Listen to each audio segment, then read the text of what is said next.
Lift the chest. Bow the head. Take your hands down to the thighs. Let your eyes open. And lift the head up. Cynthia? So I just want to start off by saying this week I was listening to the radio like many of you, those of you who live in suburbia like me do, and listening to Denny Haskert, and listening to what's happened to him, and listening to what's happened to these very elite private schools, and then how these people are getting, they've been through the process. People can't hear them back. Oh, seriously, they have really dealt with these issues. And then the story of the Mormon students, and the Mormon girls would go to their teachers and tell them what had happened to them. And the teachers, or sometimes the police, would report them to the Mormon leaders, who would throw them out of school and punish them. And I thought, oh my God, that means we're behind the Catholic Church, we're behind Denny Haskert, we're at the same level as the Mormons, because we have not started our discussion on this subject, which I hope is the first of many discussions. And it was, of course, for those of us who read the internet, amazing to see all of us, ahimsa out the window, commentary out the window, the amount of anger that, and what a hot topic this is. And with that in mind, I want to start with Beth Dobrich, who is a therapist in trauma, and Beth works with Asadi. What's his last name? Abdi Asadi. Right, Abdi Asadi, who she works closely with him, who many of you may know. He writes about the dark side of spirituality. Beth works with families, with individuals on trauma issues, and she has begun working with some yoga students on trauma issues. And my first curiosity was, why is there so much anger directed at someone, and why aren't people speaking out? And so I would like you to start, Beth. We also have to keep our answers short. Yeah. Well, I didn't know about the first question, so I'm only ready to answer the anger. Well, okay. I think that'll come up as we go. Okay. But I think there are so many layers and aspects to abuse, from the abuser, the victim, and the people who are part of the system, that I'm just going to touch on one piece of it, and we'll see what else comes up throughout the night. I think one of the most difficult things, and one of the most important things to understand, is how incredibly difficult it is to come forward and report abuse. I think sometimes people think, why didn't that person come forward? What took them so long? And I think the reasons, I actually think it's really unsafe to report abuse if it's not done really carefully and with the right amount of support. The number of abuse survivors disproportionately are women. So women are dismissed, scapegoated, I think, as you're saying, vehemently. And then I think for the person coming forward, who probably feels in their body that that's going to happen, coming forward and speaking up raises a lot of really challenging questions. Is this my fault? What did I do to deserve it? There's a fear that those questions will be answered in the affirmative through the process, which is also often, I think, survivors' greatest fear, that they did in fact do something to deserve it, and it is their fault. I think there's enormous, so I think there's self-blame, shame, fear, and issues around the relationship with the person who is the abuser. And given that proportionately women are in higher numbers abuse survivors, I think the ways in which we're acculturated to be people pleasers and the negativity that's received once someone comes forward are factors that make it really, really challenging. It's actually not necessary for someone to confront their abuser to heal from abuse. I don't know if that's a pop culture idea. People come into my office all the time. This is my last therapist said I have to confront someone. That's not true at all. In fact, it can be incredibly unsafe. And so I think one of the things to think about is what is possible to put in place to fully support someone in their process of thinking about whether they're going to come out with something. And I think, unfortunately, often people who are abused have been abused previously, and I would think that one thing that's really vital is that they have professional support in processing their own experience before they even think about bringing it to some public level where it's really fair game what happens. And one thing I thought about, this last thing I'll say is, and I don't know if there's a model for this, but I was wondering about a channel to report anonymously, because I think the last thing that's really important, I think as women, you know, an individual may not want to come forward and just say, you know, I'm just going to deal with this on my own, but we're really not comfortable with the thought that us not speaking up is going to allow this to happen to somebody else. And so we often choose other people before ourselves. And so how to balance acting in a way that might protect other people without setting ourselves up for danger. So, Okay, that's a good start. Great. Now I want to ask you, and then you, about what your experience, you were both whistleblowers, and Annika and I are professional whistleblowers. We have our cards, we've been kicked out of a lot of places. So why don't you start? I mean, how hard was that for you? How long had you worked at Jivamukti? I had worked at YogaCityNYC. Would you like to give your name? Yeah. Maybe people. Oh, maybe the people idea. don't know. Could you know give me your, so well, but give your name Yeah. and tell us who you are? so my name is Tamar Samir, and I worked for 9 years at Jivamukti.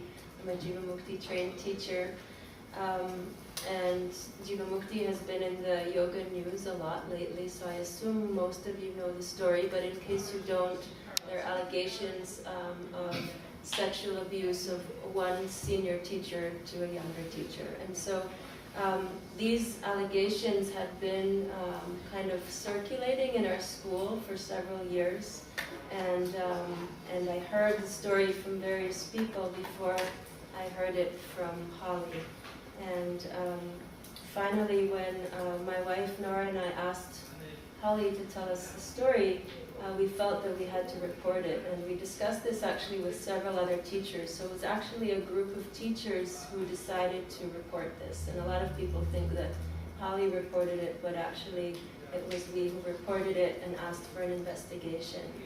And what happened after that was I felt that it was very hard to continue to work there because there was kind of a veiled hostility towards me as a whistleblower. That was my personal feeling.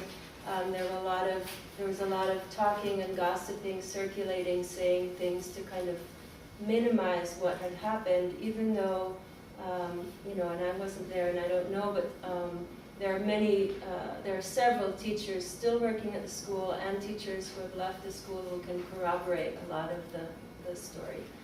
But there were efforts to downplay it, and people said things like, well, women cuddle, don't they?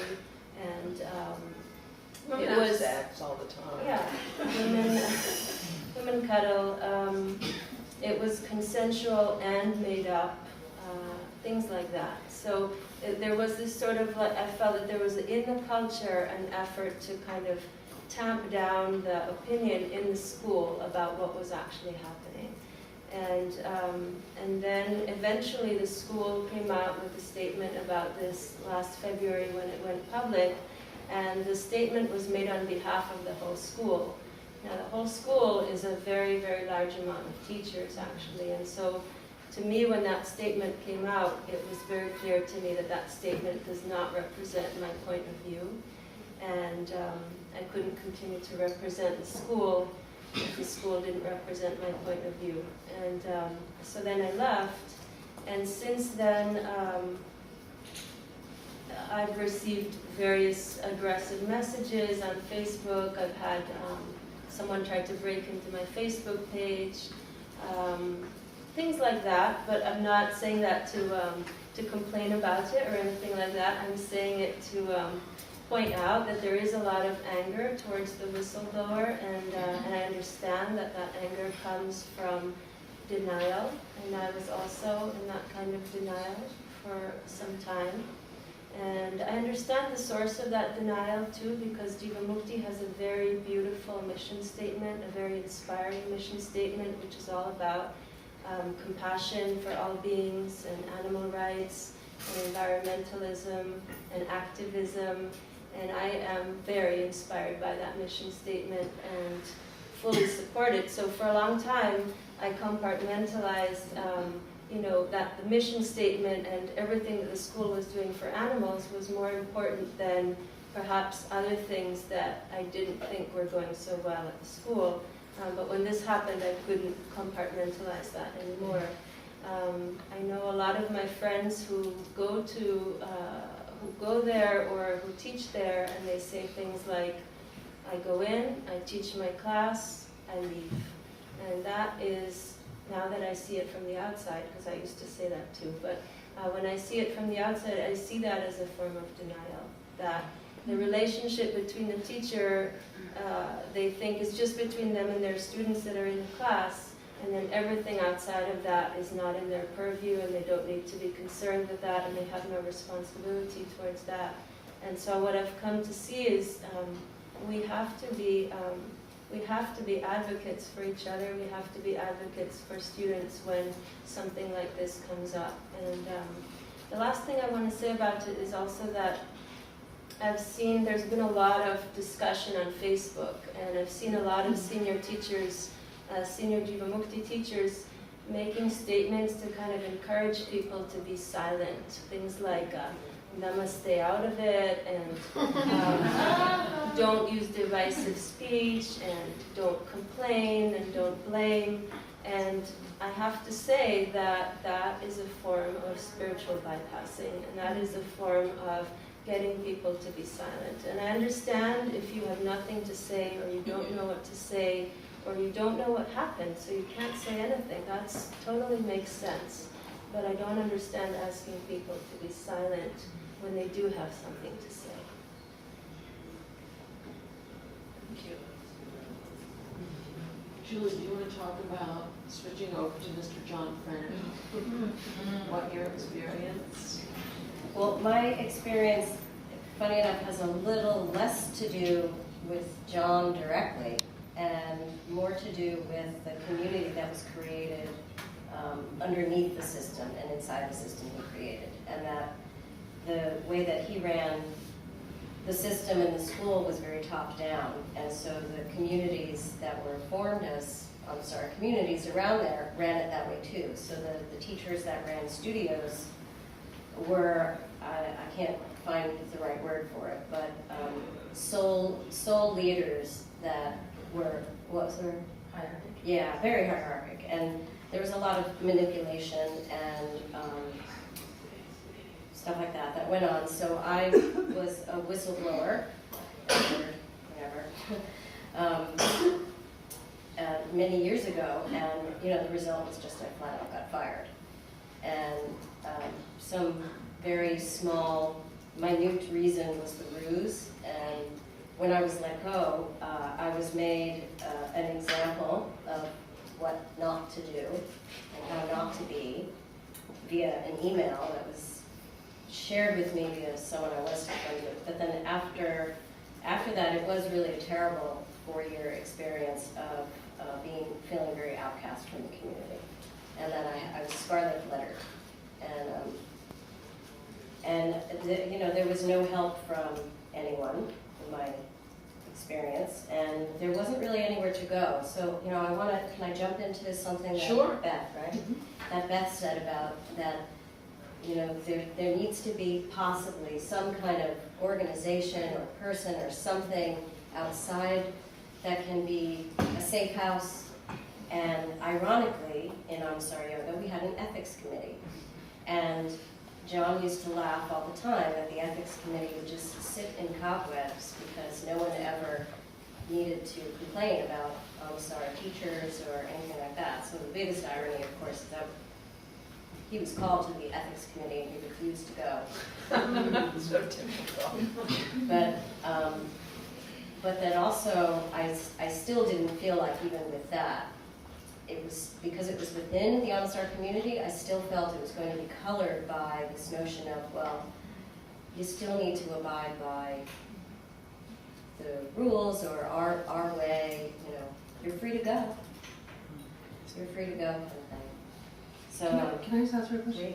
Were you in any way prepared for those 4 years? Did you have any? Oh, yeah, that's what. I mean, my own personal Right. self-care, therapy, sure, you know, anything outside, but no, I was not prepared at all. Did you know what to do after you did that? I mean, did you know how to go get help from someone like Beth or anything? No, I was already in my own therapy, like I was already, you know, so I had care like that, but within the spiritual community, no. And it was at the time too, I was just beginning to work with a meditation teacher, and I was a babe in that, so I was just diving into my practices. More than anything, I was diving into my practices. And then looking for work.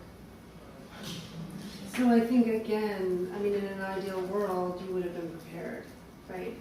And there would have been a plan for you afterwards, so that you don't go through this difficult thing and then end up, you know, and things are not ideal. But that's the double trauma, right? Either being the recipient, the witnesser, and then being exiled and scapegoated. And both of them are. Right. Yes. So, Miss Annika, do you want to briefly tell your story, because you were the witness, I mean, you were the victim, and then you became the superwoman. I don't think so.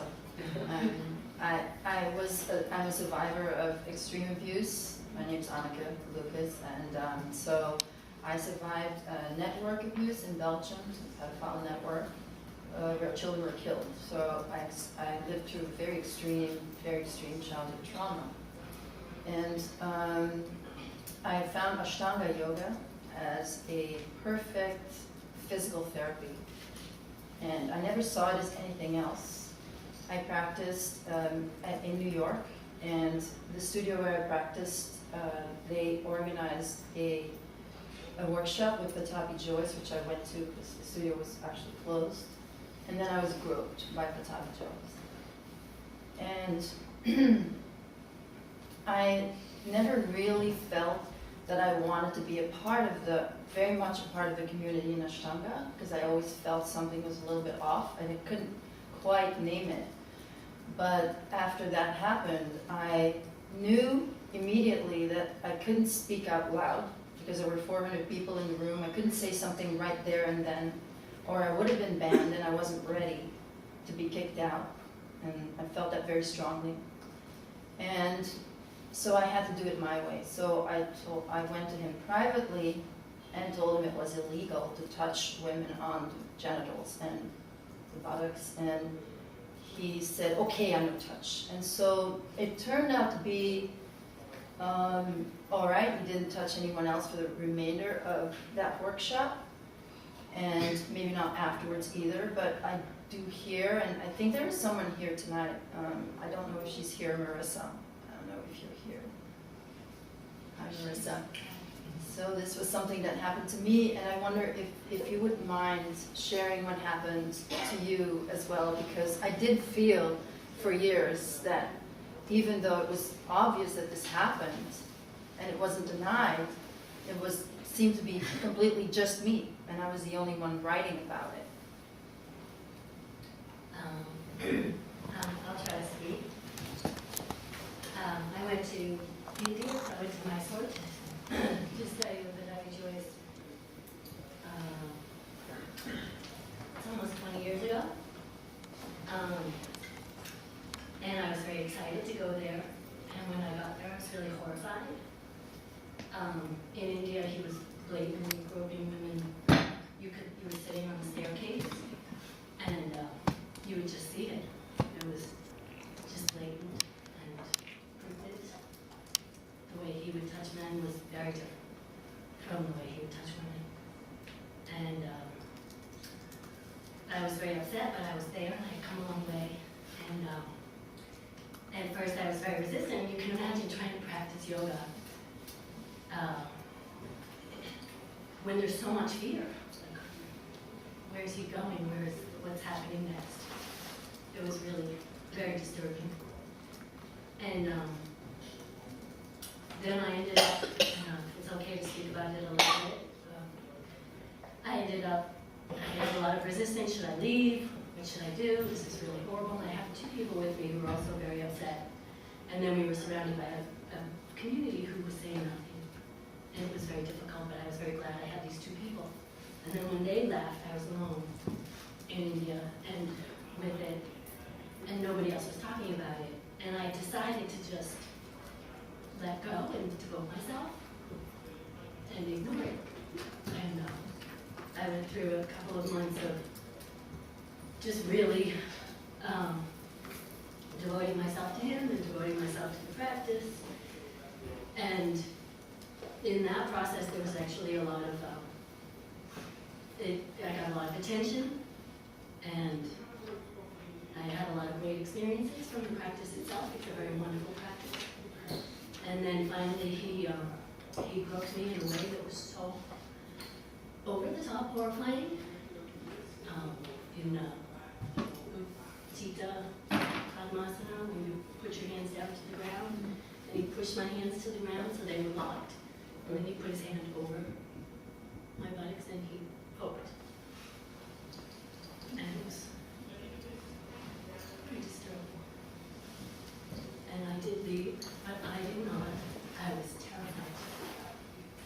Because I heard it the same day that I was leaving the community, another woman spoke out, and she was ridiculed in the community. And people said things to her that he was healing her sexual trauma, he was lifting her kundalini, it was her fault, she brought it on, and there was no way I was going to speak out. So I kept quiet, and I left. And eventually I found I couldn't be in that community, and I did my yoga elsewhere. And have you found a place now? I found places, I have a lot of support, and I've done a lot of work. Good. Marissa, I want to really thank you for your courage to speak out tonight. Thank you. And I was also in Mysore when, that's all, I mean, because there were two gangs, we were with the younger Mr. Iyengar, and the Patabi Joyce people didn't speak to us because we weren't going and getting our adjustments. But I know there were people who, like me, flew all the thousands of miles and saved all the money up, and then no one tells you. It's like, oh. Anyway, so Allison, okay, here's the question. We have these situations, we have these ethics boards, we have ethical guidelines like we have at Jivamukti and we have in Anusara, and they don't work, and we have teachers who sometimes say, I'm just here for my, I'm in and I'm out. And we sometimes have people who are in charge of the whole deal who are doing it. So what do we do? You're Allison West, I know you all know her. She's a highly intelligent, highly respected yoga teacher who's studied all kinds of yoga. So, do you have an idea? I think if I had a good idea, we could have a really short meeting. I'm going to preface my answer, such as it may come to me in due course, maybe tomorrow, by saying a few things about things that have been happening. Now, Cynthia sent me a link to another organization that is doing this kind of work, and one of the things is that it also gives a definition of what sexual abuse is. And I think that to have a definition is already a place to start with, just so that we're really clear about what's involved. May I read that? I brought it up on my computer. Yeah. It's a place to start with. So it's one thing to be thinking about. Do we have a definition? So that could be very helpful. And this is the International Yoga Alliance for Ethics. And the page is What is Sexual Abuse? A Simple Explanation. I bet you may also have No, I can't wait to share definitions. this. Yes. So sexual abuse is when someone with less power is tricked, trapped, coerced, or bribed into any type of sexual experience. Power imbalance may result from the perpetrator's age, size, position, experience, or authority, and includes kissing, fondling, being forced to touch the abuser's genitals, anal, oral, or vaginal sex, and non-contact acts such as exhibitionism, exposure to pornography, voyeurism, or sexual comments or looks. So it's quite a broad definition that includes, in other words, innuendo in a certain way. And so with that in mind, it helps us to understand the nature of touch and adjustments, the nature of language. Emily Kramer and others are doing a lot to make sure that language is also encompassing of all gender. And so we all have a lot of work to do in a lot of ways to make sure that these things aren't possible. So what can we do? Beth mentioned having a possibly anonymous way to report things. My only problem with anonymous is then we're left still not being able to act on something because you can't act on an anonymous report. But one of the things I would like to say is that the next Yoga for New York meeting will be both about Yoga Alliance and the non-therapy issue, which you may or may not be abreast of. And the other will be to perhaps, as a state, come up with means for all studios to consider these issues, and perhaps to have, as part of Yoga for New York, a committee that can help coordinate these kinds of things. So it's not just one studio dealing with the issue, but possibly being able to go to an external committee. The formation of that committee could be complicated because the biggest thing we have to understand is the legality of the situation. If somebody reports any kind of abuse, it's never to the teacher, to the best of my knowledge, it's never to the teacher, him or herself. It's always to somebody else. At Jivamukti, it clearly started with other teachers knowing about it, so the person must have gone to other teachers. What might happen at a studio where the teacher is not quite so in the top rank of the teaching, let's say, is that they might go to the studio owner. And the studio owner is compelled to think about the consequences of making it public.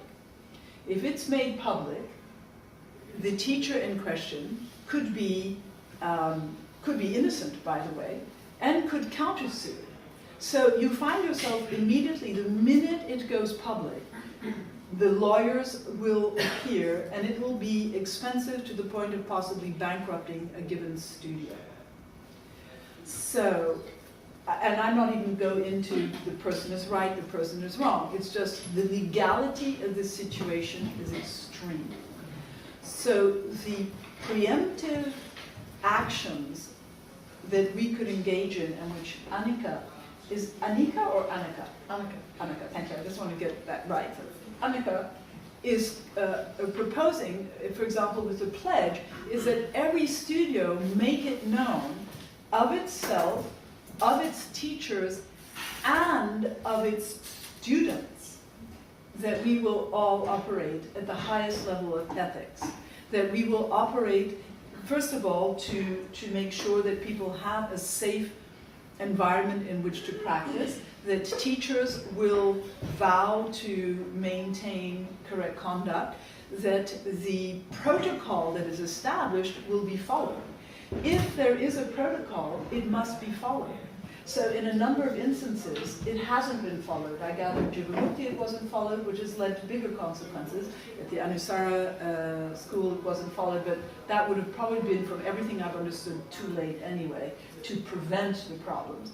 Most importantly is to be as preemptive and preventative as we can be in formulating the solutions we are going to work towards, so that we don't get to a place where a student feels, A, that there is nobody to talk to, and that there are no avenues of recourse. So to the degree that we make it public knowledge everywhere and in every studio that we are going to adhere to these protocols and also to this mission to be institutions free of this kind of behavior, we will give students who come into the studio the knowledge of the procedures, because it will be spelled out, right? It won't be something that is second to be dealt with later. It can just be posted in the studio along with the pledge. I printed out a copy of the pledge just and added some lines underneath. This isn't actually quite a pledge, an I pledge. It tells us what we should do, and I would like to recommend that we revise it a little bit more so that it actually is, we, the community of Yoga Union, support a safe environment for all teachers and students, and come together and commit ourselves to this kind of conduct and the procedures that each studio will devise. So that would be one way to start looking at it. I can't offer a legal answer because there is no simple way about this. However, I did want to say that the International Association of Yoga Therapists has spent a lot of time thrashing out these issues. And they've just taken down everything they had because they're about to launch the final documents. But they have spent a lot of time coming up with both a statement of conduct and a procedural guide and other things. And I spoke to John Kettner. I was out of town last week, but we spoke on the phone. And in fact, I wondered if he might be in New York, in which case he would have been a terrific person to talk about what they have been doing. But he said that it was very, very hard to come up with a workable solution. But one of the things is that if any person seeking to be recognized by the International Association of Yoga Therapists is not willing to commit to the code of ethics, they won't be recognized. So you must commit, the institution or the person must commit to the code of ethics drawn up by the International Association of Yoga Therapists to be recognized. And should there be a failing on that score, recognition will be removed. So they have thought long and hard about this, and so I'm just letting you know that very soon, in May, we spoke, it was still April, and John said, in May, this would be launched. So one of the things that I will keep my eye out for, and Yoga for New York will announce it, if you aren't a member of IAYT, then through the Yoga for New York newsletter, please join if you're not members. You will get that information, and also I'll communicate it, of course, to Yoga City, and Yoga City will be able to communicate it too, because it's something we all want to know about, because a lot of work has been done. And so we can look forward to taking advantage of this work that they have done. So that's the good news, that a lot of work actually has been accomplished, and I was hoping to be able to actually read to you the documents, but they have been removed, and John said, wait, they're about to be relaunched, and I really can't send them ahead of time because of these things. So I don't know if I've begun to answer the question. You've begun. I've begun. And Annika wants to respond, and I also want to say that we do have a lawyer in the audience who only calls me up to yell at me. And Lani Alexander from Sivananda, and she has worked for the past several years with studios and ashrams and all sorts of organizations who have this specific problem. So maybe when we have a Q&A, you can say a few words. But anyway, you wanted to respond. Can I just ask a question? Yeah. In terms of different studios rules, are students and teachers allowed to have relationships? That's a big question. Can we get back to that in just a minute? Because Okay. most ethical guidelines will say absolutely not. Okay. And then we look at certain long-term, extraordinarily happy, deeply committed relationships, including my own teacher, Robert Moses now, who married a student who was in my teacher training. And she was an Amazon, a self-composer, and they got together at the end, after the teacher training. I mean, there's a long time in between, and she then became part of the ashram. But they got married and have, you know, so it's a difficult question. The general statement will be absolutely not. That would be the general guideline. Annika? I wanted to address power and how yoga is part of our capitalist system. So yoga is, I mean, we don't really have a very disciplined society, so what we have as discipline is sort of a militaristic way of thinking of things. So I go and teach in prisons. So we have taken out everything that is militaristic and hierarchic out of the yoga that we teach. So what we end up with is a very simple, humble sharing as service, to share what we know, being at the same level as our students, not placing ourselves above our students, and first and foremost, to make a human connection with our students. So power hierarchy, power and sex and money fall into that category. You know, people need too much money and are greedy because they want to pull themselves up from, you know, filling some hole, some deficiency, some vulnerability, in fact, covering over some vulnerability.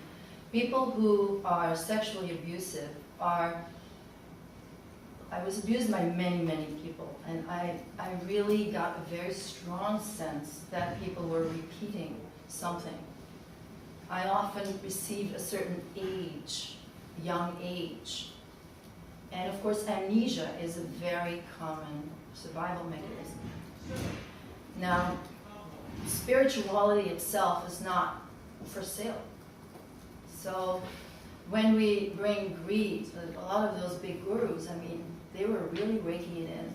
Plus, they were also high on power, and they had students who did not set them straight. So we have a lot of things that have to do with the world. It has really nothing to do with spirituality.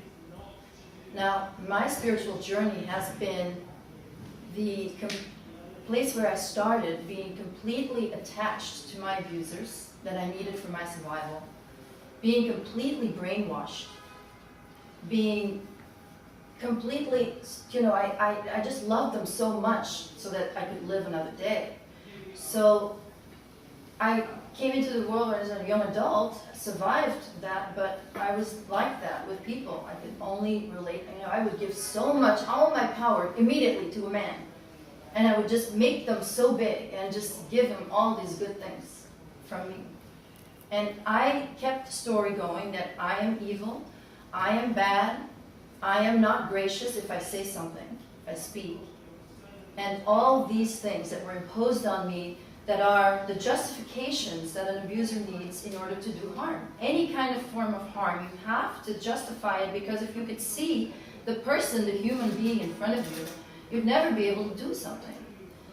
So the journey from being completely brainwashed to empowering myself and being able to set my own boundaries, that has been my spiritual journey.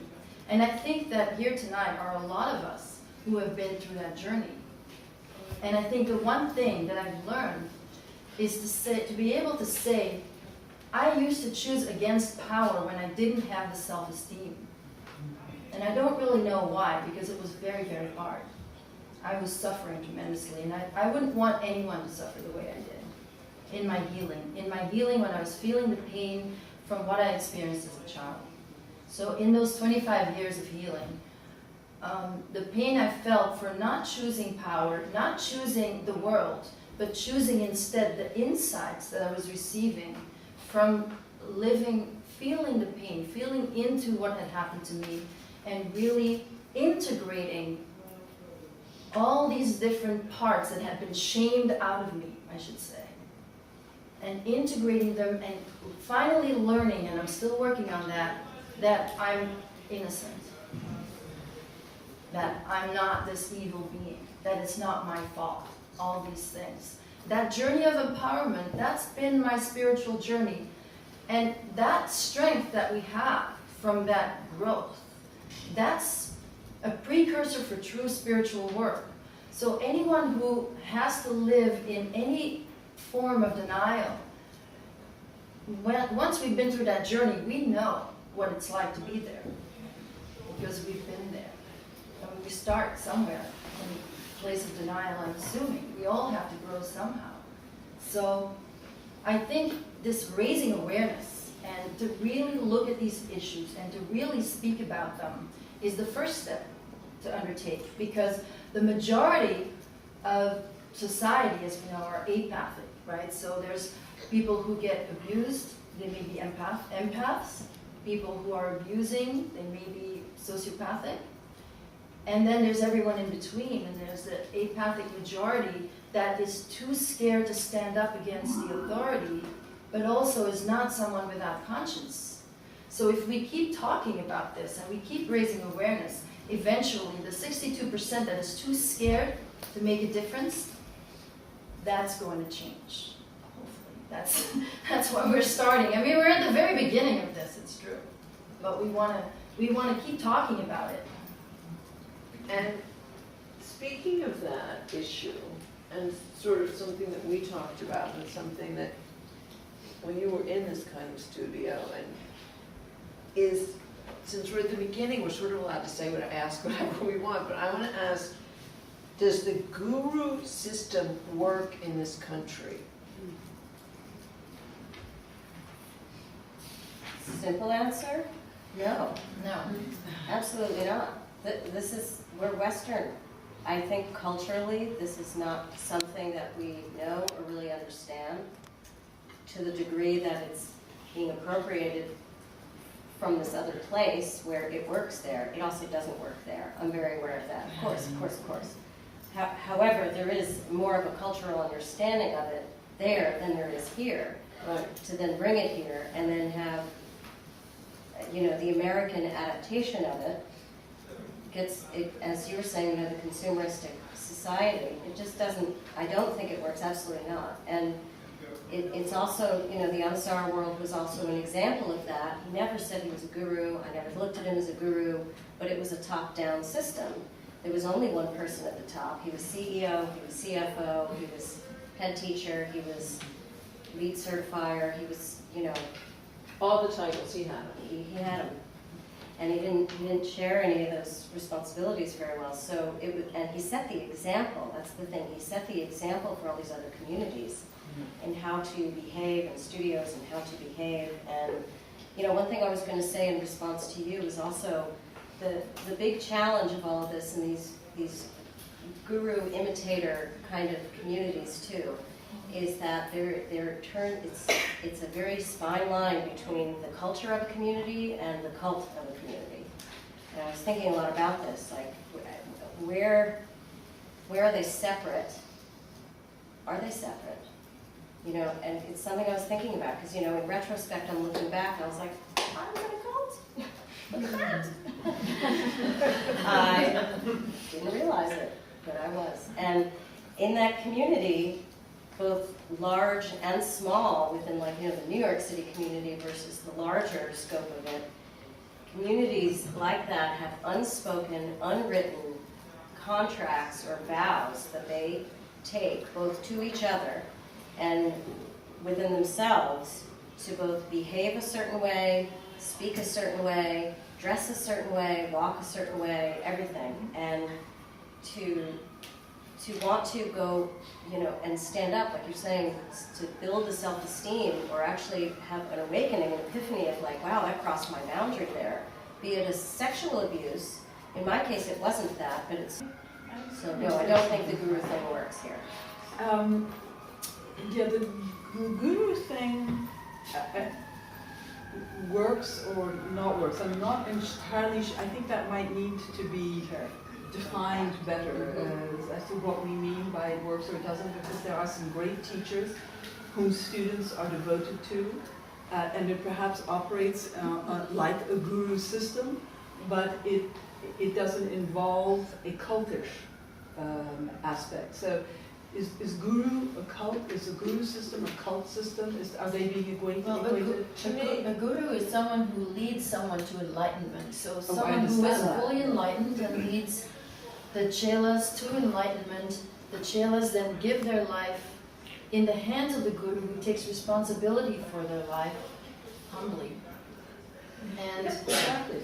there is a discipline involved with that, but that is all from a person who's enlightened. And how many people are enlightened? I mean, when we separate what is spiritual from material gain and power, because those are actually the opposite. When the powers, which is choosing for the world rather than choosing for spiritual growth.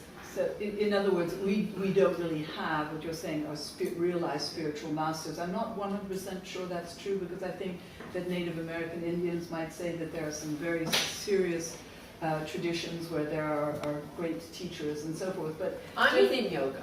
And in yoga, no, I understand. But so in yoga in America, maybe not right now. But we are prone to great culting in our social manners. I mean, all we have to do is look at the rock scene.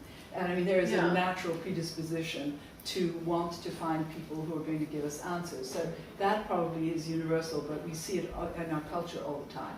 So in the yoga world, it wouldn't be surprising to find reflections of our national obsession with stardom. And I think there's very little understanding of the guru-chela relationship. Yes. That I would say is true. And I agree with that too in a formal sense, yeah.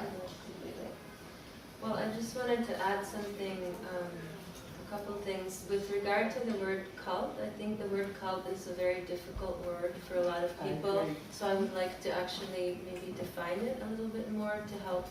Because the word guru and the word cult, I think they've gotten sort of distorted in our language. So I've been reading a lot about cults, and I read that another way that you could describe a cult is as a high demand group. So a group that has a very intensive culture.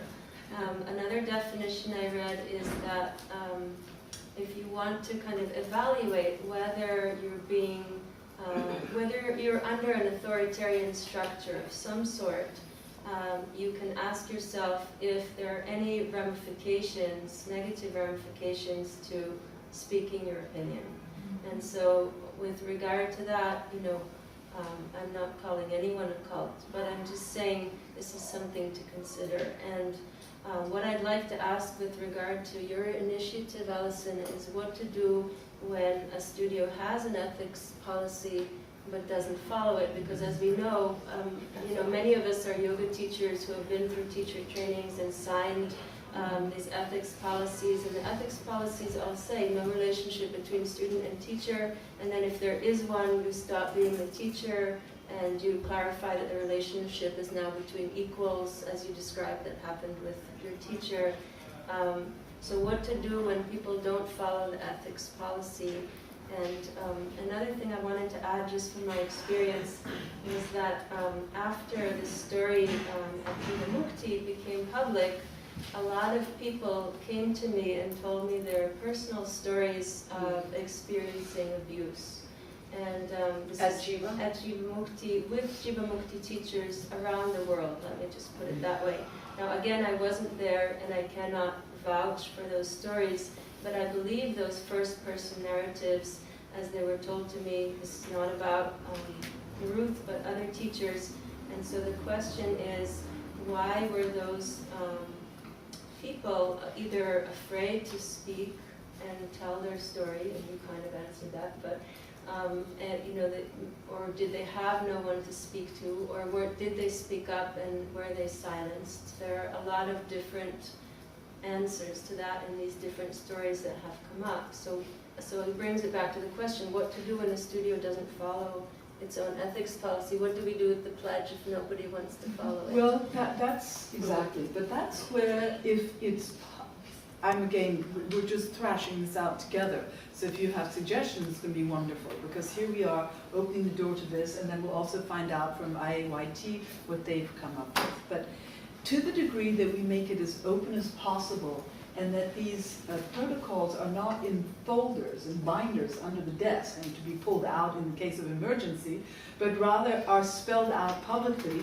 In short, it doesn't have to be a huge elaborate legal document that goes on for pages. It just, there is a resolve for the entire community to behave, and if there is a problem, this is the procedure, and if for any reason the procedure isn't followed, then contact whatever committee we've agreed upon in New York, like let us say Yoga for New York creates that committee, or let us say there is the New York State Ethics Committee, and it's for all things, let us say. I don't know what the answer is yet, but let us say that there is then this group to which it is possible to address oneself, to say, my place, yoga studio, or however large it goes, gym, is not following through on this protocol. Can you please help them to do that? Could you please talk to them and make sure they do that? Because the consequences actually end up being severe. If you have a protocol and you don't follow it, then you are liable for not following something you have set up to follow. So it's just dumb, actually and ultimately, not to follow your own protocol. But if there is this wider recourse, then I think that it would give everybody a better sense of a wider embrace, does this make sense to you, Tamar, to have a wider embrace? First of all, to make it very open, and then to have a place beyond the confines of one's own yoga home, where there is a well-meaning, educated, in a sense, educated in the knowledge of these issues, group that could come back and advise the studio in positive ways, and advise the person who's seeking redress in positive ways to help bring things to a good conclusion. It would not be a legal entity, any more than Yoga for New York is a legal entity. People call me about employee issues or things like that, and I give what I know, but it is never as a legal advice. But we could create such a thing.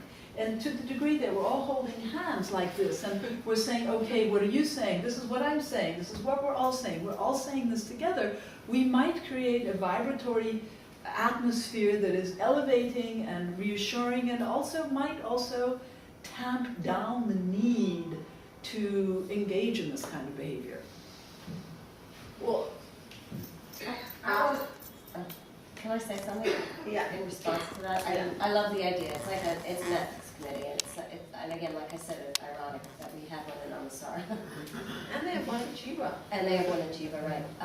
We don't have a committee. I think the question I have, though, on that topic is, how do we sort of make sure that, and again, this is a sort of another tangent topic, but how do we quell the further creation of more of these cultures in the yoga world? And then that's why I speak And about that- raising awareness. That's right. This all goes hand in hand, because the consciousness, the awareness, consciousness is our first principle, right? So the consciousness about the issues that Annika is bringing up, plus our perhaps ability to come together. Lani has a point that you'd like to make now, and I think we should listen now. It's something that I've been discussing with Cynthia since this all came up. But wait, Lonnie, just Yes. before you do that, can I say one radical thing? Sure. You know what the Dalai Lama advises? Speak to the teacher. If the teacher doesn't change their behavior, start speaking about the teacher. And that is the thing, letting students know that they also share in the need to speak, and also, I'm going to address this in legal terms in just a minute, that issue from another point. But Lani. Okay, so now, because now it is the turn for the audience. So Lonnie, you get to start. All right. Tell who you are. I'm Lani Alexander, and I'm an attorney. Extra black. Unlike everyone else. But skirt. And I'm also a yoga teacher. Okay, so, Cool. yeah. And so one of the things that happened to me during my time in doing yoga and being with yoga people is that I wound up, I used to work for the New York City Commission on Human Rights. I did this for a living, okay? I was an investigator, I was a managing attorney.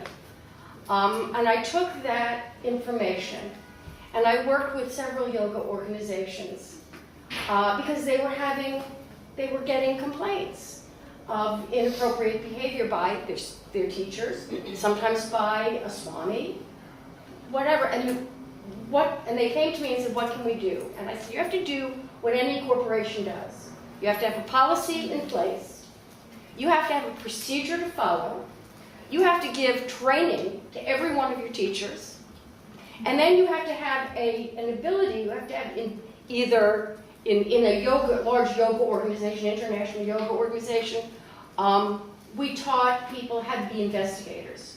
So there was a man and a woman in every ashram, for example, who, if a complaint came in, was never the swami, never the head of the organization.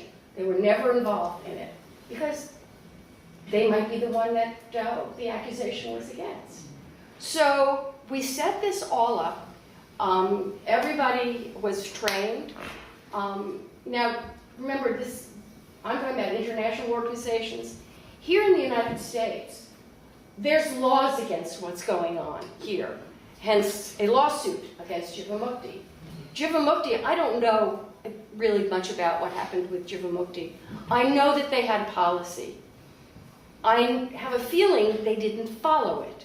They didn't, maybe they did. Maybe they did an appropriate investigation. I can't speak to that because I don't know.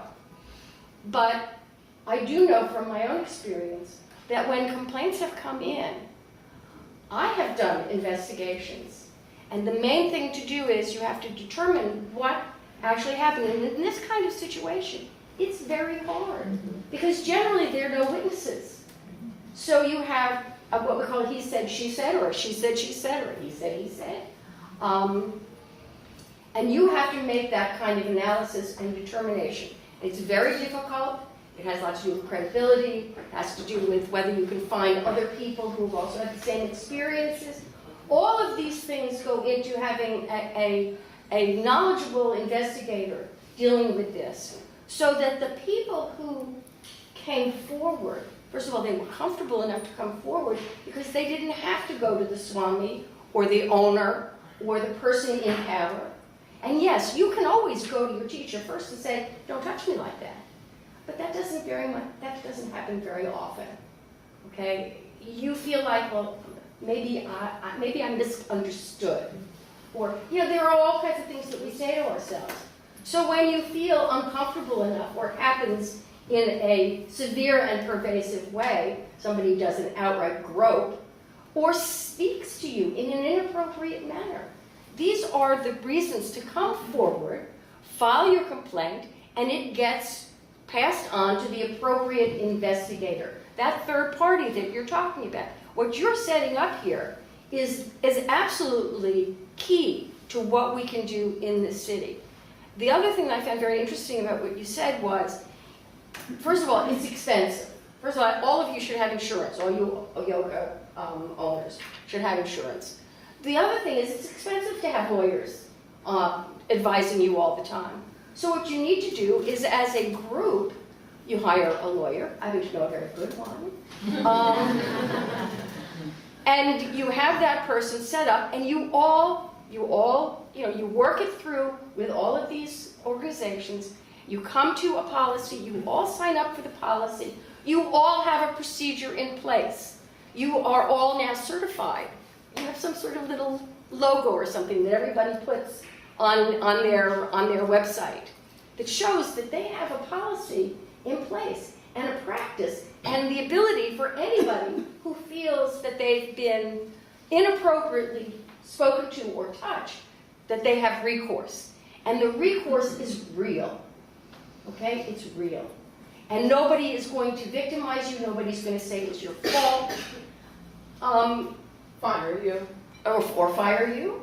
And that's what you need to do. And if you have that, you will bring more and more of the yoga studios, the sort of semi-spiritual, some are more spiritual than others, some are just plain out exercise, right? So there's always that degree of it. And by the way, with the guru, you're a guru, you're a guru.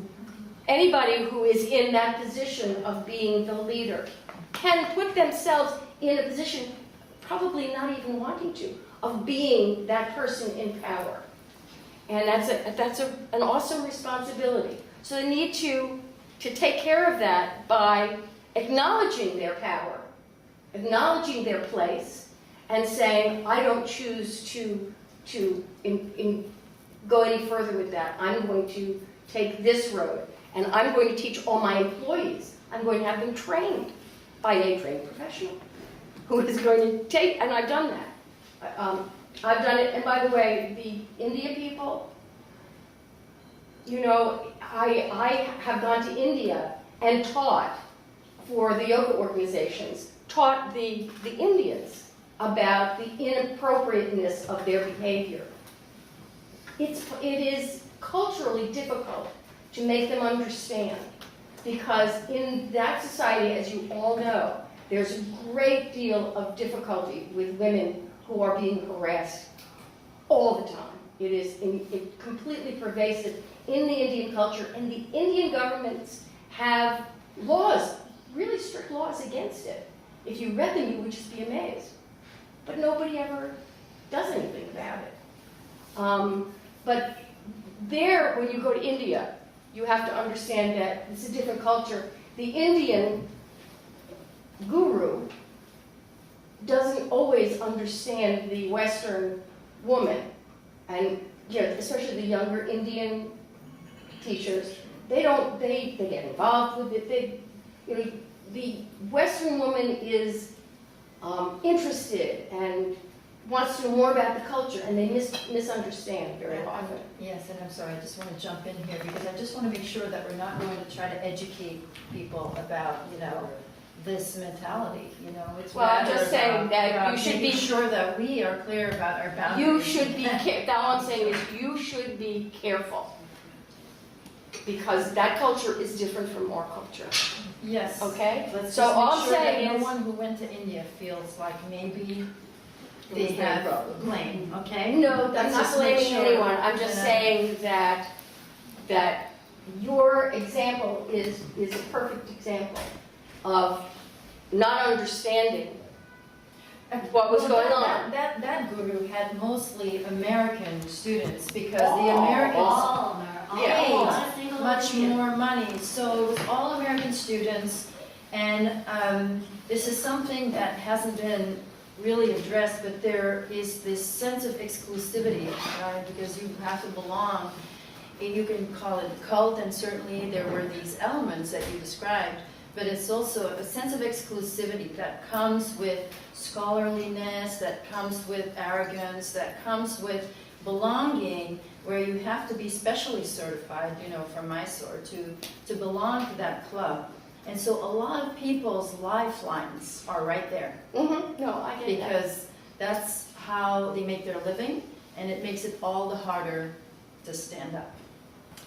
I want to return to the really nitpicky stuff for a moment, and get back to some of the examples we have are of, it can even be a teacher in an organization having a problem with the head teacher, or it can be a student having a problem with a teacher. I just want to speak briefly about a student having a problem with a teacher, and the nature of independent contractors and employee teachers.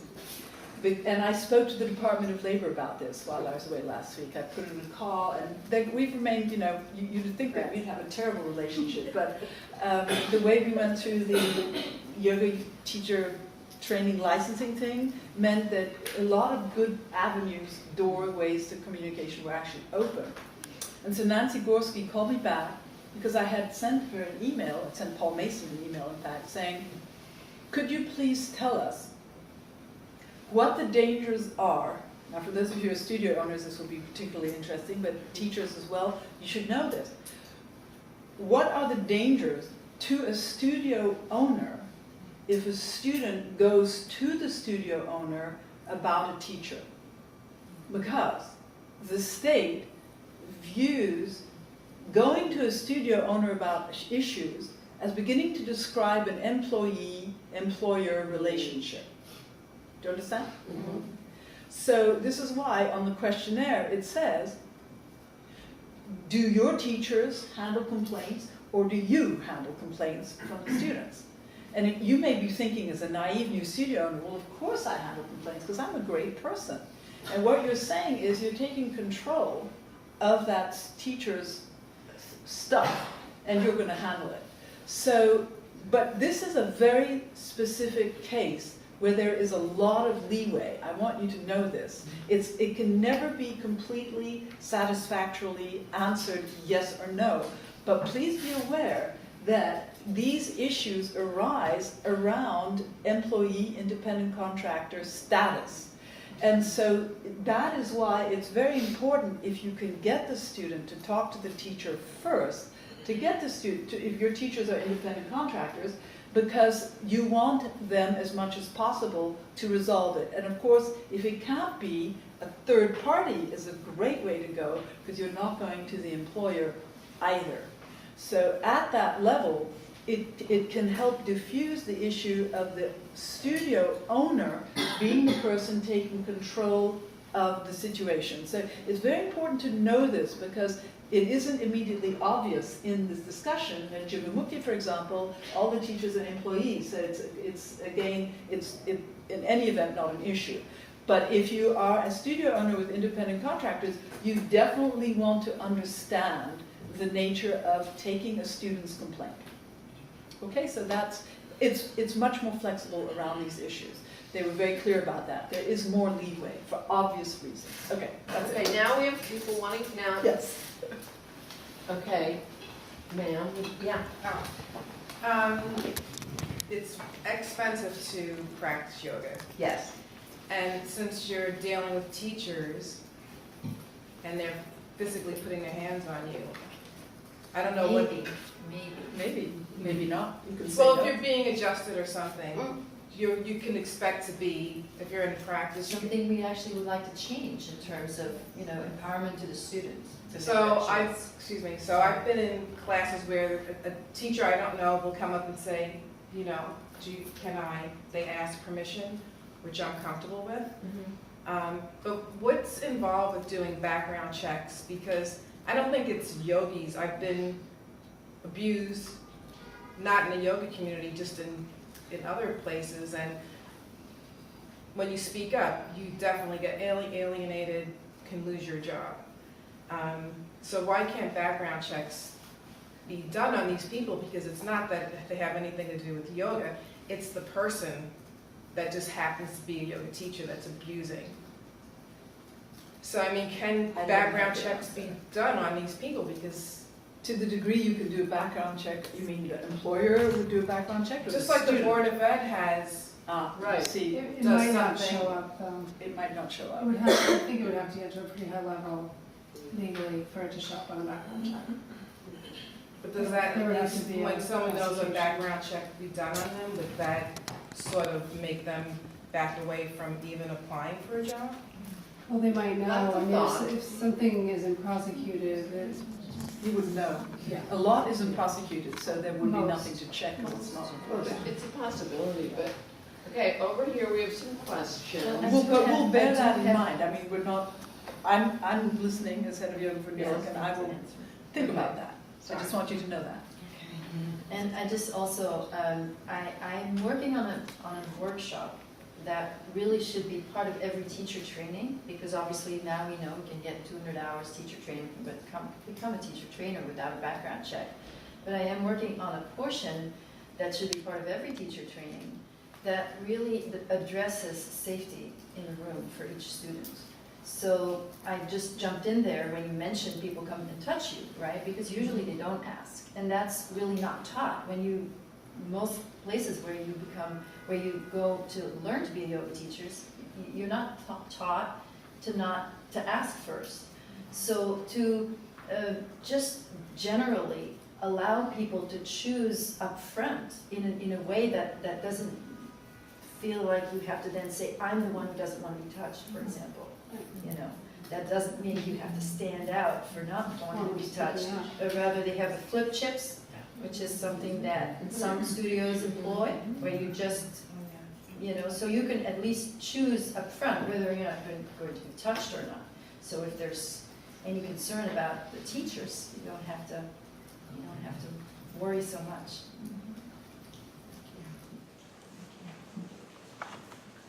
Okay, striped sweater. I have a question for the attorney, but does adopting a policy create a duty to adhere to the policy? Because I would think that would be a problem. The way that it's supposed to work is that in any situation, corporate, yoga, any place, you have the policy, you have the practice, the procedure.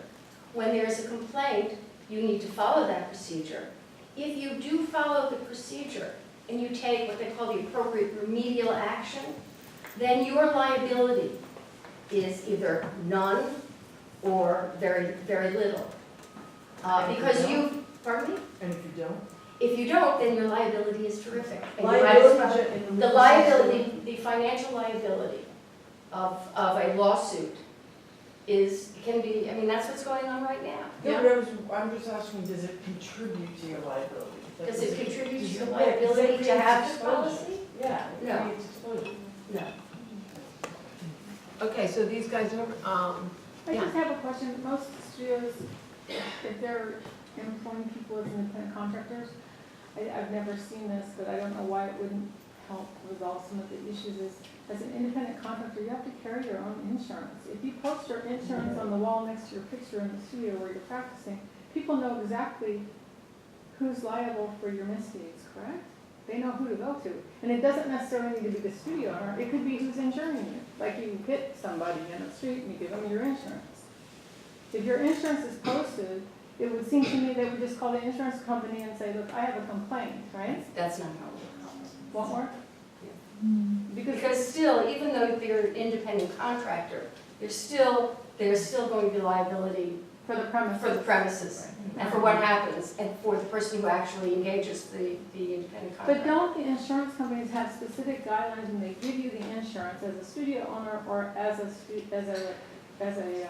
independent contractor teaching that says, okay, these are the things we expect from you if we're going to insure you? The insurance company will ask, one of the first things that they ask is, do you have a policy and procedure in place? Right. Okay, so that is an important thing to have for you to have this particular type of insurance. This is not, your regular liability insurance. But and the insurance company, I have seen, not in the yoga world, but in the regular world, the outside world, that they'll actually, just like in a car accident, the insurance company will give a lawyer, will hire the lawyer for you, the corporate, and that, so they do that.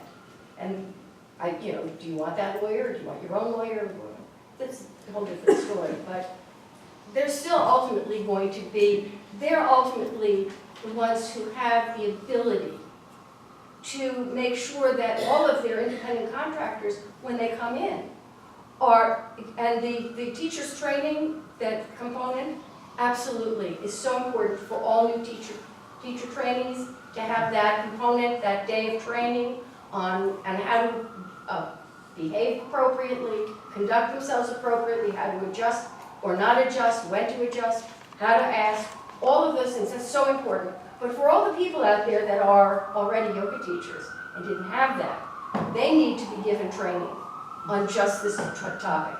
To know how to touch, when not to touch, how to ask, how to behave when you leave the studio, and with whom. The answer, generally, the knee-jerk answer to should you date your student is no. You shouldn't date your student, but if you want to date your student, that person is no longer your student. 100%. Okay, that relationship has to, because it's the same thing with any kind of relationship in the workplace, your supervisor and the supervisee. You don't want to have that. So you want to have a relationship, one of you has to leave and go to a different department. It's that type of thing. Miss Lisa Dawn in the back. So it seems like what you said, Amber, we live in America, and even in India too, it's a for-profit industry, this yoga business. So like any corporation that is for-profit, there are rules, whether it's a bank, an ad agency, a yoga business, the people who are perpetrating things like this should be addressed and essentially should be fired. There's no business that I've ever seen that has an accusation like this outstanding that wouldn't immediately fire the teacher and then deal with ramifications later. So I don't understand why we like devolve right into like legal issues and who we do background checks. It's like, this is a business and we need to treat it as such. If it's a guru situation, there should be no monetary, exchange. Because it's a different, you can't have it both ways in other words. It's a business, but the confusion happens where it's a business, but people are also gurus and are also acting as spiritual guides. And I think the not following procedures has a lot to do with the spiritual bypassing. Yeah.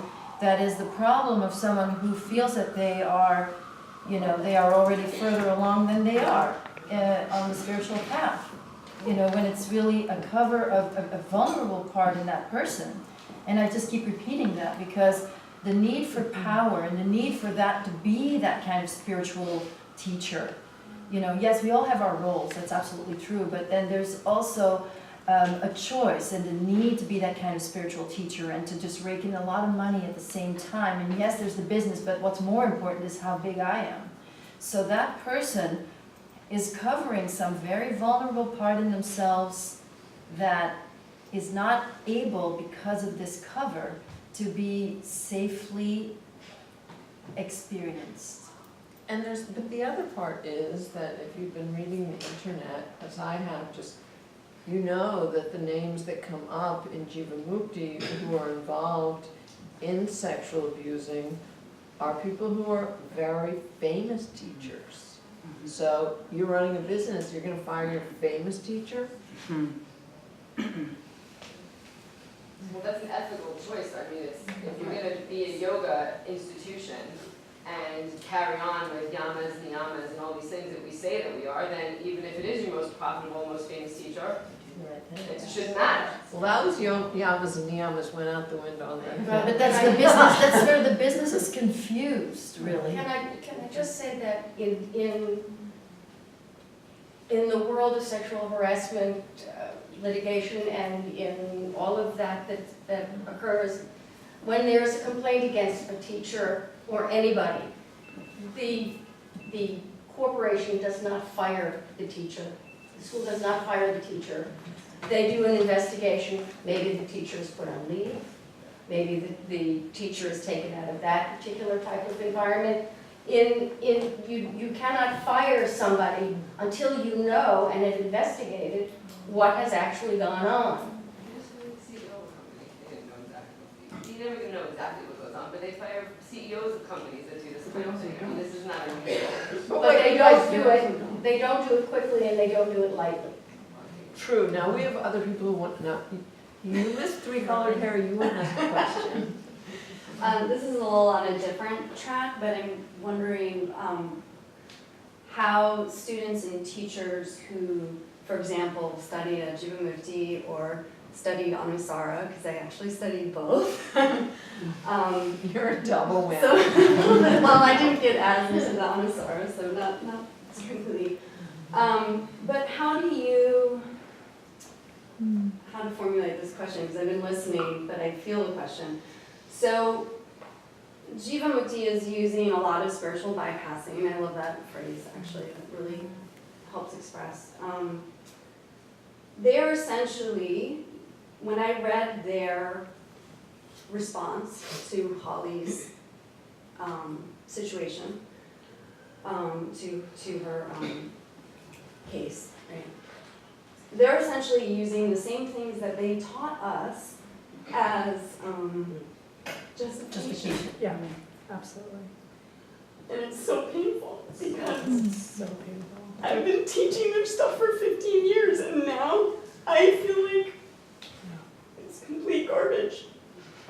Well, those truths are And true. so I don't know what's the truths I know, are but These are ultimate truths. You know, in the end, we're all going to be, it's going to be a better world. That is absolutely true. We are all going to be enlightened. But when I hear myself phrasing something the way that David or Sharon have phrased things, Right. I feel awful. Right. And I'm wondering if you can speak Oh, to that. 100%. I mean, I broke up with the invocation. You know, I broke up with a lot of things, and I had to for a long time. And I'm only now just starting to come back, and it's 4 years later. And, you know, 8 years total of the challenge. And it's, yes, I'm with you, I hear you. So many people get traumatized Yeah. in these situations. Yeah. It's the extra layer of traumatization that there's so much faith and trust built into something that is just slowly crumbling. I mean, the irony of, I have screenshots of 1 or 2 paragraphs, like some reference to darkness and light. I mean, it's like, come on. It's unbelievable. The complete Teflon response of responsibility is, it's astonishing. It's actually still happening. John Friend is Teaching again. Oh, sure, but he is verbally and outwardly putting down everything that he used to teach and saying, I was wrong about all that, I'm right about this now. Yeah, and it's really painful. And not only, it's ridiculous, but it's also just very, very insulting and difficult and painful to all of us. Yeah. I don't suppose that there would be a possibility or a need for the yoga community, for the people like this young lady and so many of you who are really devastated by what's going on, to be able to meet in a community of people with people, professionals, without a camera, Yes. to just go through that and share that all with each other, just in a safe environment that's sponsored maybe by YogaCityNYC. That's a great idea. Yeah, yeah. Without the lawyer, without, but with the therapists. That's it. Well, we do need support. I think that's a really good idea. The guarantee of absolute, complete, Yes. complete. Yes, Are you ma'am. talking about PTSD? I mean, what are you talking about? Are you talking about a She's PTSD talking about experience? I don't know what it's, Post-traumatic? I know what post-traumatic stress is, but Well, I'm just talking about an opportunity to have people to be able to be in a community of people who are I mean, you could call Going it through therapy, you could call it similar whatever you like, situation. but really, it's just something like that without the cameras and really geared towards the trauma. I think these people are very brave to do this with a camera. Yes, I do too. I don't, as a management consultant, somebody who doesn't take yoga anymore, I think it took a lot of guts for these people to do this and for this not to have erupted into something. And I really have enormous respect for Yoga City and for Allison and for Cynthia and for Brett as an outsider. I think this has been an incredibly, I mean, as someone who deals with corporate PTSD and sexual harassment and all of this, where never in a million years, the woman back there, who I also really respected, I think this is very singular. And I don't know, why is there a camera, by the way? I mean, is this something? People wanted to hear the discussion. And make sure that it was Other real and teachers authentic. around they the wanted to hear world it. They weren't asked gonna be us to present. do it. I think that's amazing. I mean, if you don't have this open, then you're just reinforcing a secretive.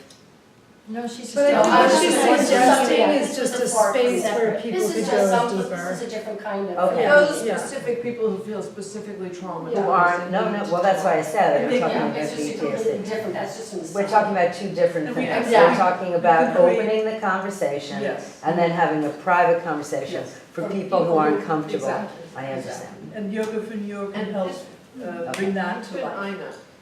Ina, yes, ma'am in the white shirt. Yes, I was just curious, I know, I'm sorry, I don't remember your name, but the therapist? Beth. Yeah, Beth. When Julie was telling her story, you were asking, like, if she was prepared to, like, if she had a plan after she was the whistleblower, and then when, like, she said she had her own self-care already happening, but you asked, like, if she was prepared for, like, the consequences, aside from kind of already the plan that she had in place from her self-care. Can you talk, like, what did you mean by that? Like, what could someone do? What does that mean, having a plan in place? Well, I was just wondering first if she had any sense of what was going to happen. Okay. Because the shock of that is, you know, trauma is often mitigated by what happens after.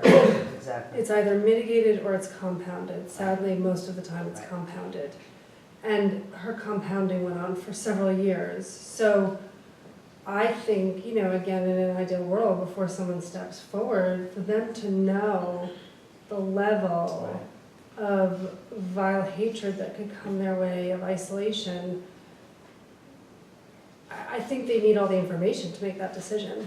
Because there could be a point in someone's life where they say, I can't do that right now.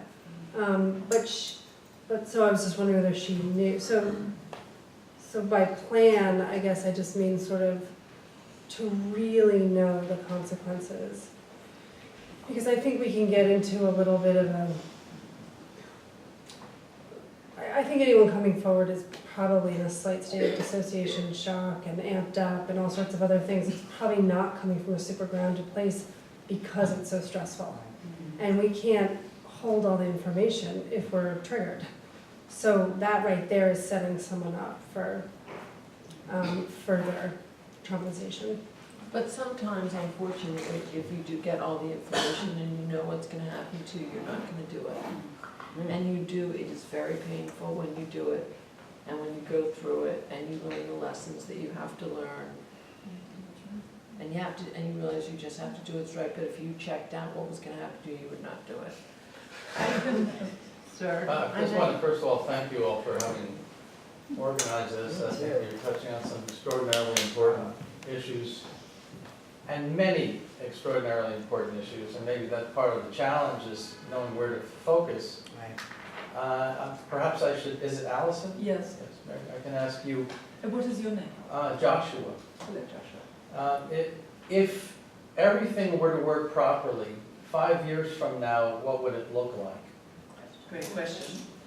5 years from now, it would be commonplace that every studio would have its policies, and we would have an organization that allowed people to address outside of the individual studios, and we would have created an environment where it would feel awkward, to say the least, that one were going to engage in inappropriate behavior. I really do feel that if we create this environment of this openness, that could work. There's only one thing that we're not contemplating perhaps sufficiently, is that yoga isn't only in small studios like this. This is a small studio by the standards of the yoga world, right? It really is. So you have yoga in gyms, you have classes where there are 50 people, so it's a different environment. So to the degree that we can reach all teachers so that even if they are in an environment which isn't necessarily signing on to the same thing, or maybe they are signing on to it more quickly and better in the corporate world than we are in the yoga world, then it really will hold together. But I'm just aware of a divide between small studios where things are more obvious and great big institutions with huge financial assets. You know, little studios we make no money, so there isn't that. So, but that's what I would look at. I would look at a positive picture, not problem-free, but certainly where there is a universal acknowledgement through the yoga culture of New York State, not just New York City, and then eventually possibly a model that can be carried on beyond, and that's why I'm eager to see the International Association of Yoga Therapists model, because it includes a protocol to follow. But that's what I would see, and that there would be a solid committee that is either part of Yoga for New York or can become its own thing, an outgrowth of Yoga for New York, and become a separate entity. So that in case Yoga for New York just disappears one day, I'm going to resign one day instead of Yoga for New York, right? But there could still be this ongoing entity. So that's what I see. I would also add to that we would have articles in Yoga City about studios that did not want to sign pledge, and we would go to the owners of those studios and say, why is this? We would let them answer, and we would let people know this is where. But we might also learn things. Yes, we would learn things. Not wanting to sign doesn't necessarily mean being wrong. Absolutely not. We're doing a bad job of preparing materials that people, have in which people see the flaws. Yeah. So we could actually benefit from Yes. it. Criticism is fruitful. Yeah. All right, we have one more person, the woman in the back with red hair. This week. Just to pick up on the woman who suggested basically what sounded like a support group, I think what we've really heard, and I want to also to Allison as you formulate these committees, is sort of three fields of brave people who, one, people who suffered by the definition abuse, two, people who reported it, but then three, thousands of teachers who trained and spent money to train with people who are now being proven to be that. And so we have three separate but sort of woven groups of people who've been disenfranchised. And that's a large pool of people. And it's going to get bigger as these lawsuits and this become finalized. And that is, I think, something to address in the formulation of this conference. Thank you for that suggestion. Yeah. It is indeed. May I make two tiny points? One thing we haven't discussed at all, because it doesn't respect the normal hierarchy of power in the abuse, is student behavior towards teachers. They can be very inappropriate, and teachers can be intimidated.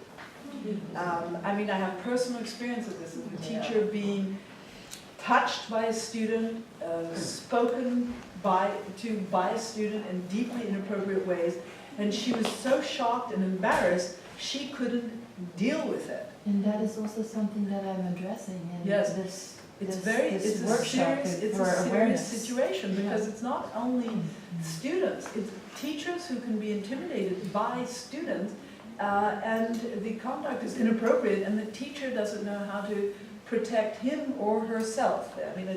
Mostly probably it's women, as it usually is, but it doesn't mean it wouldn't necessarily be a man. And so this is also something that we need to raise too, how to make sure that everybody, which is why it is not only teachers in the studio, but students too, we all agree to abide by, and in the waiver it can say, and you will have read the, conduct appropriate for the studio, and so forth, as you sign off on being a student here. So there's yet another group of people, and it's teachers who feel this. As to the responsibility of acting, we all have to be willing to do unpopular and unpleasant things. We must live by those principles. A friend of mine, not sex abuse, but for reasons of exceeding his calling as a therapist, and was manipulating people's necks, not only his massage patients, but his yoga students, and he wouldn't stop, even though he said he would. She finally had to get rid of him, and he was a very popular teacher, and her bottom line was so severely affected that she's considering closing her studio. So it was a very principled action, but it was costly. And so principles are by definition going to require sacrifice at some point. That's just the nature of it. So we also have to be ready for that. So can I just, my whole work is about people with extreme trauma, and a lot of them have come to me once they've started yoga and meditation and had breakdowns, basically.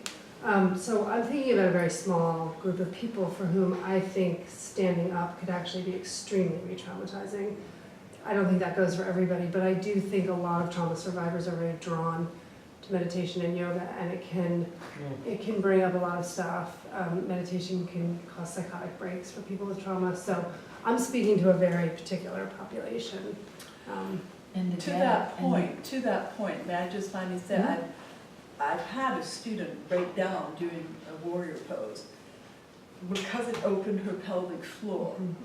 And it was traumatic for her. And then we spoke about it later, and she opened up to me and explained this to me and has worked with it wonderfully and has moved beyond that place in her life. But these things indeed can happen. And I just want to say, because I work, of course, with traumatized people all day long, so the way that we teach, you could say it's trauma-conscious yoga, but as we teach and as we bring yoga in this way, it's also very obvious that the whole yoga community could stand to have that awareness. So again, the workshop addresses that because yes, most people who come to yoga and meditation do so by way of, and it's obviously very healing. It's a healing modality for many, many people. So we want to be aware of that, and as teachers especially. So that someone will not, for example, we don't leave long silences in the meditation. It's all guided meditation. One way to address that, for example. Well, folks, oh wait, there's one young man in the back who wants to ask a question. This is the last question. This is really quick. I just want to know how we can all, anyone who's interested in this and cares about it, how we can stay involved. Exactly what I wanted to how we bring can up. make sure that this actually moves forward in the community. Exactly what I want to bring up is what our takeaway is and what happens next, to the degree that Recite Yoga for New York will be the entity that launches this, if not holds on to it, at least gives us a forum. So first of all, there will be a follow-up newsletter from Yoga for New York about this. If you are interested in participating, please come and talk to me now. We'll get names and email addresses for anybody who's interested in somehow bringing into being a forum for discussion to begin with. We'll have a meeting about it too, where we can get really practical. But if you're not a member of Yoga for New York, then you won't get the information about the meeting. We will communicate with Yoga City as well. But please give me your name. Everybody here, if you want to participate, anybody here who wants to participate, please give me your name and email address so that you can be informed. Because we definitely want follow through. I'm just going to say one thing, because I sort of heard Anna mention this and people mentioning about yoga, the students being important, and I hear you're saying everyone here. I'm not a yoga teacher, and I think, I am a midwife, and so I know there's a lot of consumer groups that help obstetrics who are not midwives or in the profession at all, and I think it's really good for students, yoga students to attend. We're not teachers or owners or anything, to keep bringing the consumer perspective into the meetings, because we're it's a voice from the outside. Yes, we would very much want students. Yes, Ms. Brett? We like to stop these programs on time. And the reason is because there's a lot that could go on. We could go on all night with this. And as a vow for Yoga City, I think that we should meet again about these kinds of topics. We do these panel discussions on a regular basis. We have another one on next Wednesday night at Integral about yoga and faith. Some of these topics will also come up in that discussion as well, because they are similar. And Cynthia and I will also be talking about ways that we can create a voice for experiences that happen that we can publicize and write about, and that we can continue to do that kind of writing. So on behalf of Yoga City NYC and Yoga for New York and Yoga Union, thank you so much for coming tonight. And as Allison said, please give her your name and your email address if you want to work on this program with Yoga for New York. And you can write to us, Cynthia or I, anytime at Yoga City NYC. And tomorrow's one last thing to say. Oh, I thought you were going to talk about it, but we have these printouts of the pledge that Cynthia had mentioned before, and you can, I'll just show one. And there's an associated website, From Darkness to Light, which was developed by many of these beautiful people here. And you can donate and take one of these pledges and hang them up or consider them, and all donations go to Yoga for New York. Which I didn't know about, and I'm very grateful. Thank you. So it's $5, and if you can't afford that, it's $1. If you really can't afford anything, but come on, you go to yoga, you can. And can I just thank Brett for doing all of these wonderful panels and